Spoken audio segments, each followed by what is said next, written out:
డబ్బు విషయంలో నిర్ణయాలు తీసుకోవటం అనేది గతంలో పురుషులే ఎక్కువగా చేసేవారు. పెట్టుబడులు పెట్టడం, వ్యాపారాలు నడపడం, మార్కెట్లో రిస్క్ తీసుకోవటం లాంటివి ఎక్కువగా మగాళ్ళకి సంబంధించిన విషయాలుగా చూసేవారు. కానీ కాలం మారుతోంది. ఇంటి బడ్జెట్ నుండి పెట్టుబడుల ప్రపంచం వరకు మహిళలు తమ నిర్ణయాలతో ఒక కొత్త నిజాన్ని నిరూపిస్తున్నారు.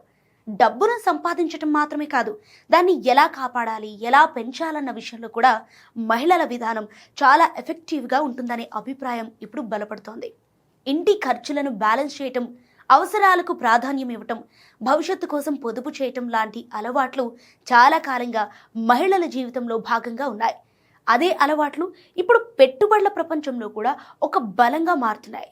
త్వరగా లాభాలు రావాలని రిస్క్ తీసుకోవడం కంటే స్థిరమైన ఆలోచన, సహనం, దీర్ఘకాల ప్రణాళికతో ముందుకు వెళ్ళటం మహిళల ఆర్థిక విధానంలో కనిపించే ప్రత్యేక లక్షణాలు.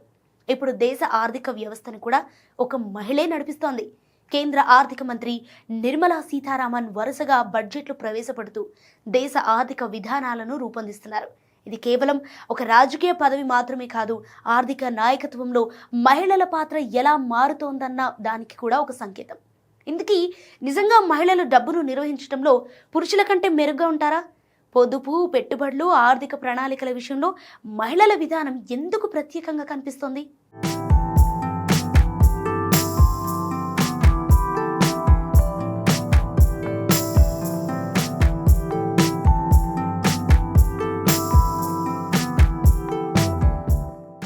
వాస్తవానికి డబ్బు నిర్వహణలో మహిళల విధానం చాలా సందర్భాల్లో భిన్నంగా ఉంటుంది. చాలా మంది మహిళలు త్వరగా లాభాలు రావాలని రిస్క్ తీసుకోవటం కంటే దీర్ఘకాలిక ఆర్థిక భద్రతను ముఖ్యంగా భావిస్తారు. ఇంటి కొనుగోలు, పిల్లల విద్య, కుటుంబ భవిష్యత్, రిటైర్మెంట్ వంటి లక్ష్యాలను దృష్టిలో పెట్టుకొని పొదుపు, పెట్టుబడులను ప్లాన్ చేస్తారు. అందుకే చాలామంది మహిళలు మ్యూచువల్ ఫండ్స్ లేదా స్థిరంగా పెరుగుతున్న పెట్టుబడుల వైపు ఎక్కువగా మొగ్గు చూపుతారని నిపుణులు చెబుతున్నారు. అంతర్జాతీయంగా కూడా కొన్ని అధ్యయనాలు ఇదే విషయాన్ని సూచిస్తున్నాయి. స్టాక్ మార్కెట్లలో మహిళలు పురుషుల కంటే తక్కువగా ట్రేడింగ్ చేస్తారని పరిశోధనలు చెబుతున్నాయి. మొదట ఇది బ్యాక్ స్ట్రిప్గా కనిపించినా వాస్తవానికి అదే ఒక బలంగా మారుతుంది. ఇంకో ముఖ్యమైన విషయం బడ్జెటింగ్. ఎన్నో సంవత్సరాలుగా చాలా కుటుంబాల్లో రోజువారీ ఖర్చులను నిర్వహించే బాధ్యత ఎక్కువగా మహిళలపైనే ఉంటుంది. సో ఇంటి సరుకులు కొనటం నుంచి పిల్లల ఫీజులు చెల్లించడం వరకు ప్రతి ఖర్చును లెక్కపెట్టే అలవాటు మహిళల్లో ఏర్పడుతుంది. ఈ అనుభవం వారికి డబ్బు విలువను అర్థం చేసుకునేలా చేస్తుంది. ఏ ఖర్చు అవసరం, ఏది అవసరం కాదని నిర్ణయాలు తీసుకునే సామర్థ్యాన్ని పెంచుతోంది. మరొక అంశం జీతాల అసమానత. చాలా కాలంగా అనేక రంగాల్లో మహిళలు పురుషుల కంటే తక్కువ ఆదాయంతోని కుటుంబాన్ని నడపాల్సిన పరిస్థితులు ఎదుర్కొన్నారు.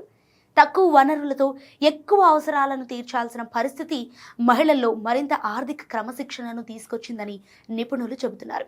డబ్బును ఎక్కడ ఖర్చు చేయాలి, ఎక్కడ ఆదా చేయాలనే విషయంలో వారు చాలా జాగ్రత్తగా నిర్ణయాలు తీసుకుంటారు. చాలా సందర్భాల్లో మహిళల పెట్టుబడి విధానాన్ని కన్జర్వేటివ్ అని అంటారు. కానీ అదే విధానం ఆర్థిక స్థిరత్వానికి దోహదపడుతుందని ఇప్పుడు అనేక విశ్లేషణలు చెబుతున్నాయి.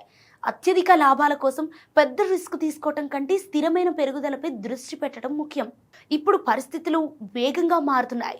చాలా మంది మహిళలు బ్యాంకు ఖాతాలు తెరుస్తున్నారు, పెట్టుబడులు పెట్టడం ప్రారంభిస్తున్నారు. సెల్ఫ్ హెల్ప్ గ్రూప్స్, స్టార్టప్లు, వ్యాపారాల్లో కూడా మహిళల భాగస్వామ్యం పెరుగుతోంది. గ్రామీణ ప్రాంతాల నుంచి అంతర్జాతీయ పెట్టుబడి వేదికల వరకు మహిళల పాత్ర క్రమంగా విస్తరిస్తోంది. ఇలా డబ్బు నిర్వహణలో పురుషుల కంటే మహిళలే ఉన్నారని చెప్పేందుకు అనేక ఉదాహరణలు ఉన్నాయి.